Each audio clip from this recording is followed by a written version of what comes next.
Viggo Mortensen, in The Road, we are facing a post-apocalyptic world, and we don't know what happened before the story opens and this father and son strive to survive. Set up the story for us of this film. Well, it's true. We don't know exactly what happened. It could be war. It could be environmental disaster, combination of those things. In a sense, it doesn't really matter either, because the destroyed landscapes that shelter, they just serve to emotionally, really, what it is a love story, between these two characters, a man and a boy, a father and a son, who have nothing but their own beating hearts. What cross emotions occur when you take on a role like this? Well, it was, obviously it was my way in, and the inspiration for the book. I mean, the book, The Road, by Cormac McCarthy, very successful book, and it's a book that people have read around the world. I think it's been translated and had more success around the world than any book of his, including No Country for Old Men, because it's not, there are no cultural barriers really to understanding this story. He dedicates it to his son, John, and he even says, I think only half-jokingly, that his son is the co-author of this book. In fact, when Cormac McCarthy came to the set towards the end, when we're shooting on the Oregon coast, he came with his son, and his son, just like the characters in the book, they talk to each other in the same way, same kind of shorthand. He calls his father Papa. You could just see where these characters came from, that it is very autobiographical in a way, for him and for them. And when I did speak to Cormac McCarthy, I was lucky to speak to him before we started shooting. And I called him up, and I had my book, dog-eared book with 1 million notes, and I had a fresh notebook, fresh pens. I was all ready to ask him 1 million questions. And we started talking. I realized we were only talking, after about a half hour, we were just talking about his son, my son, being dads, those transition periods in early adolescence where the kid realizes, no matter how good a parent is, they realize at some point, well, my dad's not God, and I'm going to tear him down from that pedestal. And then there's that confrontation. Sometimes it's more or less conflict involved, but it's something that everybody goes through. It's part of becoming an adult, is being disillusioned by your parents, no matter how nice they are and how helpful they are and kind and all that. And how does a parent adjust to that? It can be rough, That happens in the story in a beautiful way. And so, yeah, it was a way in. Late now, because it's the end of civilization, and it's like an archaeological find, and the father is marveling at it. And one thing he finds is this broken off comb, a comb that he knows, he recognizes, and then you see a flashback. It's his wife, who's no longer there, the boy's mother.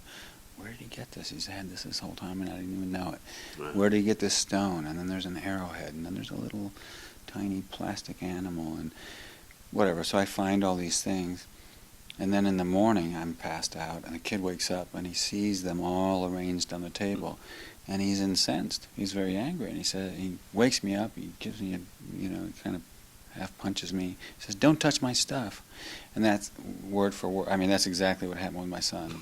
And it's in the movie too, in a way. And there's a lot of things like that. My son saw it for the first time the day before yesterday, and he's a pretty tough movie critic. He really liked it, but he caught all those things. He goes, "I know what that's from. I know what that's from. I know." But that was great. It was great. A friend of mine, I'll give him a shout out, Chris O'Connor from MSNBC, saw this movie. He's a young dad, and he said, first thing I wanted to do after seeing this was go out and buy food, buy guns, and bury it in the backyard. Did you have any kind of gut reaction on that level? I didn't want to necessarily buy guns, but I did want to call my son, which I did immediately. And I found that with Q&A audiences, audiences who have seen screenings. We've done a lot of them, which I think is necessary. It's a little movie that could, but it needs word of mouth. It needs people to see it, because you hear about it and you go, well, it's a desolate landscape. It's bleak. It's tough. You're going to cry. It's going to break my heart. Do I want my heart broken on Thanksgiving? I don't know. But it's such a beautiful story. And in the end, such an uplifting story. You have to see it, though. And to tell a friend, who's maybe going to listen to you, someone who knows you, no, you really got to see this movie. It's that kind of movie. So these Q&A audiences, I have found time and time again that people related to it very personally, you know, afterwards. Not only are they moved, and they're still there, they haven't left the theater, which is always progress when you're doing a Q&A session. There's nothing worse than the lights come up and there's 3 people sitting there, 2 of them asleep or something. You know, they're generally pretty full. And they all somehow relate to, they say, I got to call my dad, and I just have this need now to appreciate this person or that person, this friend. I want to call my wife. I want to call my son.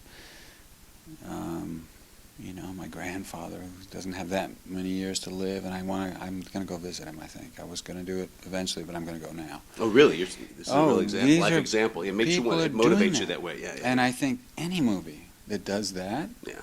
whatever the genre, is doing something special. It's something that very few movies do that in a profound way, where you really, it stays with you, you know, and it does pack an emotional wallop, you know. It's a situation that, on the one hand, is inherently dramatic, when people are really up against it, really desperate. You know, how do they behave? That's when their character comes out. And if they make mistakes, do they rectify them? In the case of the story, the boy catches me out, and he says, Dad, you're always saying we got to be the good guys. Unlike some of these other people, we don't hunt them for food. We don't take all their stuff. And now you're doing things that seem to go against what you've been teaching me. I don't think we are the good guys anymore. You know, and I try to explain it like a parent does. Well, it's for your own good. I'm scared. I'm trying to protect you. Maybe not. Maybe he's right. And there's that realization. And that's beautiful. It's lovely, you know. And people get that, which I'm really happy about. I mean, I have to say that the experience of shooting it and the relationship I have with Cody Smith McPhee, the boy who plays my son, is one that I treasure. I mean, we're always going to be friends. I just know it because we became really close. And that's worth it right there. For me, the price of admission. He's 11 years old. Didn't W.C. Fields say never work with kids or animals? And this, what Australian actor he is, right? 11? You'd never know it in the movie, you know, from listening to him. But yeah, he was 11 when we shot it. He's now almost 13, but he's still quite slight. He's working now, or he'd be with us, you know, this evening. But he. We're doing a Q&A tonight later. Yeah. Speaking of that. Yeah, he's. And he's very smart. I've done lots of interviews with him, you know, when we were first rolling the movie out in festivals, Toronto, and Venice, and Telluride. He's very smart and focused and funny, you know. And I do feel like, I mean, he's not my real son, but I feel as close to him in some ways as my own son in the short time I've known him.